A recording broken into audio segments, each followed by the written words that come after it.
What's up, guys? This is Automotive Anonymous, and if you're new to my channel, I do car reviews, truck reviews, 0 to 60s, and other cool stuff. Today we have another 2023 Subaru Ascent to review, and this one is the Onyx. It's probably my personal favorite, at least in exterior styling, and it was generously borrowed by these guys, Twin Falls Subaru in Southern Idaho. I'm going to link it below. It's under MSRP, and there's some pretty darn good people to work with. All right, let's get right into it with a walk around. We're going to go through the specs, initial driving impressions, 0 to 60 at the end, and final thoughts to decide, is this white and black Subaru Ascent or any other variation worth your time and money? These are pretty cool. This is the 7-seater, so that means you get the captain chairs. It's the Onyx, so you get some StarTex, which is one of the coolest materials for seats. I have those in my Outback Wilderness, and I really like them, and they've held up pretty well over almost a year and a half now. The color is crystal white pearl, and this replaced the Tribeca in 2018 as Subaru's largest SUV. The base would start at about $34,000. This, being the Onyx, starts at about $41,000, but after a few extra goodies and destination, you're looking at closer to $43,000. What you get on the Onyx is that StarTex seats I mentioned you'll see inside. These 20-inch black wheels, black accents, the grille throughout, power rear gate, reverse automatic braking, and keyless entry with proximity key. Something else that's cool is you get the 3-camera eyesight 4th gen system. The sole powertrain of this, as you'll see under the hood in just a minute, is the 2.4 turbo, which is a fantastic engine, and it makes a lot of low-end power. Powered by a CVT to the all-wheel drive system. Subaru sold about 63,000 of these last year for 2022. It is a top safety pick plus, and it has a lot of standard features like lane keep assist, blind spot monitoring, and super duper bright LED headlights. They're roughly 6.5 feet wide right there, 6 feet tall, and 16.5 feet long. So about a half foot longer than an Outback, or about 1.5 feet longer than a Crosstrek or a Forester. The gas tank's located on the passenger side, and it's a 19.3 gallon tank. So when you're getting 19 city, 25 highway, you're looking at about 450 miles of road tripping, baby. Not too bad. Towing capacity is about 5,000 pounds. And this Ascent weighs 4,500 pounds. So like I say in all my Ascent videos, you could tow an Ascent behind an Ascent and have a pretty darn good time. It's a 245/50/20 tire with that 20-inch black wheel as you saw.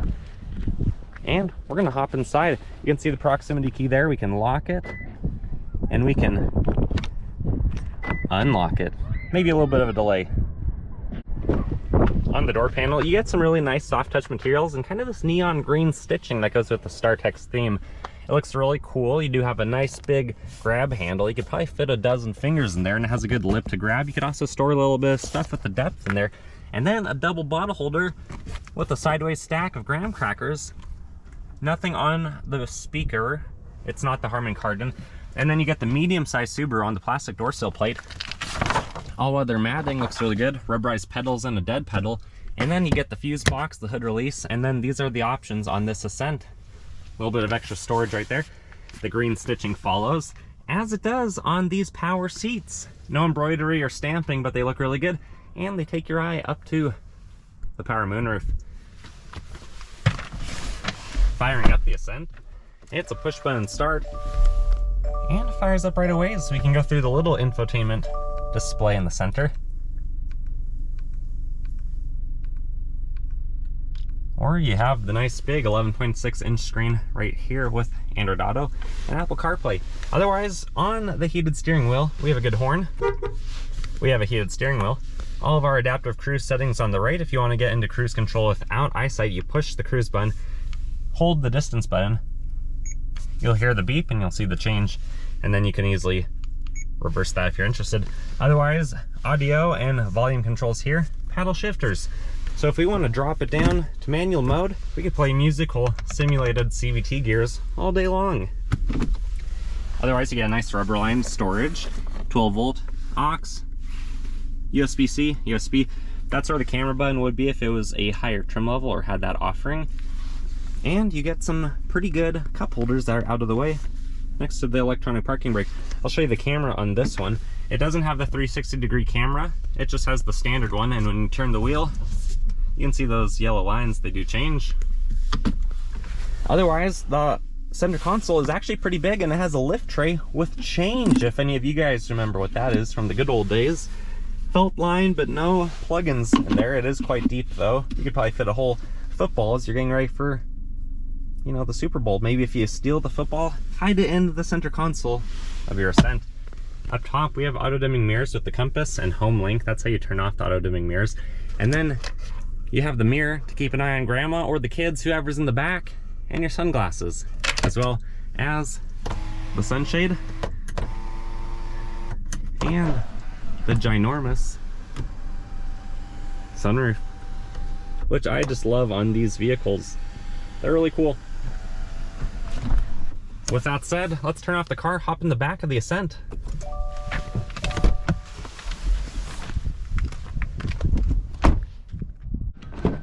All right, on the center seat and the door panel, it looks really good. All that green neon stitching, it follows, because Subaru must have a deal with Michaels or Hobby Lobby to get that quantity of stitching. Looks really good. You guys know I love the cup holder. If you've seen my other Ascent videos, I think that's a really nice feature. And you get the bottles down here with some extra snacks for whoever's sitting in the middle row. Again, unnamed speaker right there. We got a little bit of grip, so when you're stepping up to those roof rails that's packaged on this, you don't slip. That wouldn't be very fun. And then you have another step to get into the back if you go that route. Otherwise, let's sit behind ourselves in the StarTech seats, where I'm just so happen to be currently. I have a few inches of room. I have a map pocket so I can tell them where they need to take me while I'm enjoying ventilation and some plug-ins with my cup holders down here. Not too bad. I don't have heated seats though in this model, so I'll have to live with that, I guess. I can slide it forward a few inches manually, and I'm still pretty comfortable back here. The seats do recline quite well, so you can get a comfortable position. And we're gonna go into the back. You have all-weather floor mats back there. You can see the seats are kind of leaned forward a little bit. They do recline. Let's see if we can sneak in the back. And back here, where probably no full-size adult should be for very long, you do have a few cup holders, some tie downs for if the back seats are all the way down. Your child safety latch is back here. And we're gonna slide on over to the driver's side, and it's very cramped, but with the strap, let's see how far back we can recline. A pretty substantial difference. So now if I'm sitting behind myself in that row, I could be okay. My spiky hair is rubbing the ceiling. They don't give me a map pocket because they don't want me to backseat drive all the way from the back of the bus, which I don't know why, but that's how Subaru wanted it to be, I guess. No armrest for the middle, but this would be doable for a little while. It would work really well for kids or other people. But it's time to hop out of here. I'm gonna drop that forward, slide it, and this is the other way to escape the back of the Ascent. Pretty easy to get out of, and then easily to slide and recline. It's as if we were never there. And back here we have three ways to get into the hatch. You can either use the button on the left of the driver wheel, you can use the remote, or you can use the button that's under the Subaru emblem. There's also a pin code down here. I have a video on how to set that so you can get into the vehicle without using the keys. Super cool feature, but we're gonna use the hatch button today. Hold that for just a minute and open sesame. Back here, you have about 17 cubic feet of room, depending on where the seats are reclined to, maybe a little bit more than that. If you drop the back row on both sides, you actually have about 47 behind the center row, so about 15 cubic feet more potentially than the Forester or the Outback, but it is shaped a little bit different, where this is slightly wider, slightly taller. So car camping probably not going to happen unless you have all the seats folded down and then they line flat together. But you get a pretty cool host of options. This one again has just like the sunshade and all of their mats. So back here you get the factory Onyx mats. You also have halogen lighting, 12 volt, and a few tie downs and bag clips back here. You have your storage down here. As you can see where the sunshade is, your tools are down there, and then your temporary spare tire. It's hiding under here, just like it would if it was a truck or an SUV of full-size capacity. We're gonna drop the hatch and continue around. The other door panel by now should look pretty darn familiar. You know the drill. You get a cup holder, some cubbies, and a big old handle. If it was a different trim level, you can see this little cutout actually has its own sunshade, but the tint from the factory does a fantastic job. Get a map pocket back here and another StarTech seat with very familiar looking grip for your step and handle positions to drop the seat, and one more view at that moonroof. If you're riding shotgun, what do you get up here? Basically the same as the driver door panel, minus some of those extra controls. For some reason, they don't trust the passenger enough to have full window access. And then you get some storage right here, just like the Outbacks, but you don't get anything over here like the Outbacks. You get a locking glove box of adequate size and some tools in there for the roof rails, but no USBs or plugins, no 12 volts either. You can see the MSRP or what it's just under on this model. And then no power on the seats. But our backpack is staying safe and the StarTech does look good.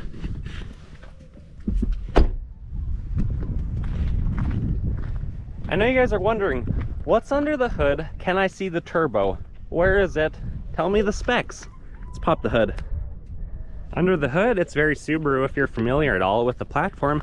It's really conveniently laid out. You have your windshield washer reservoir up top, coolant reservoir right there. Top mount oil filter is a fantastic design, makes it easy to change and super cheap and affordable if you do it yourself.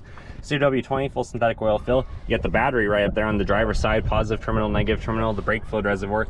And then you get the top mount intercooler to cool down the air before it goes in the engine. No hood scoop on the outside, so you get kind of an internal hood scoop that gets air through the grille and then fed there. On the passenger side, you get more air that gets fed through the filter to clean it out. Go through all the piping and plumbing to get through the turbo. That's pretty hard to find to get into the engine. Otherwise, you have the throttle body, the top mount upper intake manifold, the oil dipstick right there, and then under this protective cover to keep you from losing your fingers in the engine bay, you can see the alternator right there on the passenger side, easy to get to. So that's a great platform, really well thought out. Good job, Subaru. Let's drop the hood. And time for my favorite part. We're gonna go for our drive and then tell you guys what it does 0 to 60.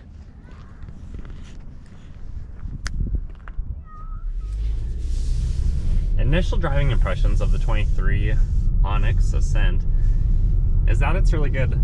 I've really enjoyed the Onyxes I've driven in the past. With a few hours of seat time between these, I honestly like it more and more every time I get behind the wheel of one. At only about a half foot longer than my own Outback Wilderness, it really doesn't feel like that much bigger, although I do feel like I sit several inches higher, and it's a pretty good feeling.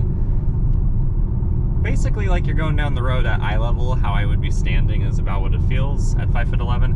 Visibility is really good, big windows, really good mirrors all around. And all the light naturally coming through the moonroof is just fantastic. I really wish that was offered on the Outback, but you get to enjoy it on the Forester and the Ascent. The heated steering wheel feels really good. This Ascent is basically a bare bones Onyx with just some extra rubberized liners and sunshade and crossbars. It doesn't have any other packages. So the speaker quality is adequate. It's not phenomenal, but it's not bad at all. I don't think you're gonna feel like you're missing too much when you're only paying low 40s for something like this. Armrest comfort is fantastic on the door, and I really like having the really big center console on the Ascent. I do wish there were plugins in it, but whatever. You get enough of those throughout the rest of the vehicle. And the touchscreen, it looks really good. I do wish there were physical buttons, but at least it looks visually appealing. You do have the storage over there. Sometimes I'll set my phone there if I have it plugged in through the USB. But all the driver safety assistance stuff on this brings a lot of confidence. I love blind spot monitoring. I wouldn't want to go back to a daily driver that doesn't have that if I could help it. The heads-up display with the lights do a good job. Auto-dimming mirrors and the compass are a really handy feature as well when you're driving, especially when you're out off-roading, out in the wilderness, going camping, just out in the country. If you want to know what direction you're going and you're not using the sun to tell you that, it's pretty good. The Ascent probably has the best sound dampening of any of the Subarus I've been in. It's hard to tell because the wind speed is a little bit different every day, and where I drive reviewing cars is a little bit different each time for how much of that you're protected from your environment. But it's really capable. It gets right up to speed at probably half throttle right there. It feels more than adequate, especially where we're at altitude. So if you were going to tow the 5,000 pounds, if you were going to have the vehicle loaded down with the loved ones you have, the stuff that you owned, or if you're towing, you know, less than that, but it's some combination of people, stuff, I think you're going to feel pretty confident in this, especially where that turbo 2.4 makes a lot of power down low in the RPM. Peak torque comes on at 2,000 RPM. So it feels really punchy without having to do a whole lot to get that. You guys might be wondering, how does it do passing if you're going, say, 60 in farm equipment, semis, things like that? Pull out in front of you, we'll do a little bit of a 60 roll. And it feels more than adequate to get around other vehicles.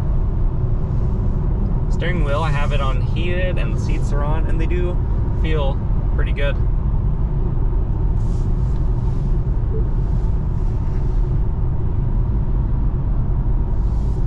The wheelbase on this isn't too bad, so it still has roughly a mid 30-foot turning circle. It feels very capable. It really doesn't feel like it misses out on a whole lot. After driving a little bit of a Forester and a Crosstrek earlier today, it doesn't feel that much less manageable than one of those offerings. But, you know, we're almost to our private road, so let's see what it does. 0 to 60. 0 to 60 in the Ascent, we're going to brake rev the CVT. Traction control is off. True altitude is about 3,800 feet. Density altitude is about 2,300 feet. So this vehicle is still down on power, at least 4%. I'll verbalize the true 0 to 60, and then I'll post a GPS graph. The bottom left shows you without the foot of rollout. That's the way magazines rate it. It's a few tenths of a second faster than the true time. Let's go.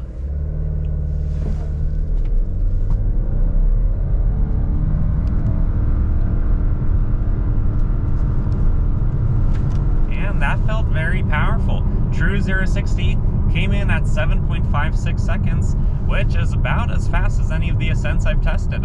So in our area, our altitude, that's really not that bad. Let's get to our final thoughts. Final thoughts of the Ascent Onyx in all black and white is, dang, does it look good.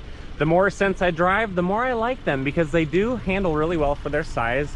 Despite looking like a big vehicle, they're really not too bad. The blackout package is definitely the way to go. If you're in the market for something like this, I think you should consider it. It doesn't have all the upper end features as something like the Touring or the Limited, but dang, is it a good value for the price point. What are your thoughts, guys? Are you gonna buy one, or what are you gonna compare it to? I've driven the CX-30, I've driven the Chevy Traverse, and honestly, if I need a 3-row today, although those other offerings are really good based off of what I've experienced, I'd probably choose the Subaru. Same powertrain as my Wilderness, so I know it's a good one. If you like my style of video, if you want to help it get spread, please consider liking the video. And then if you want to bookmark my channel to watch more of my cool stuff, consider subscribing. Otherwise, comment below, tell me what you want to see next. I hope you guys have a fantastic rest of your week, and I'll see you on the next one. Take care.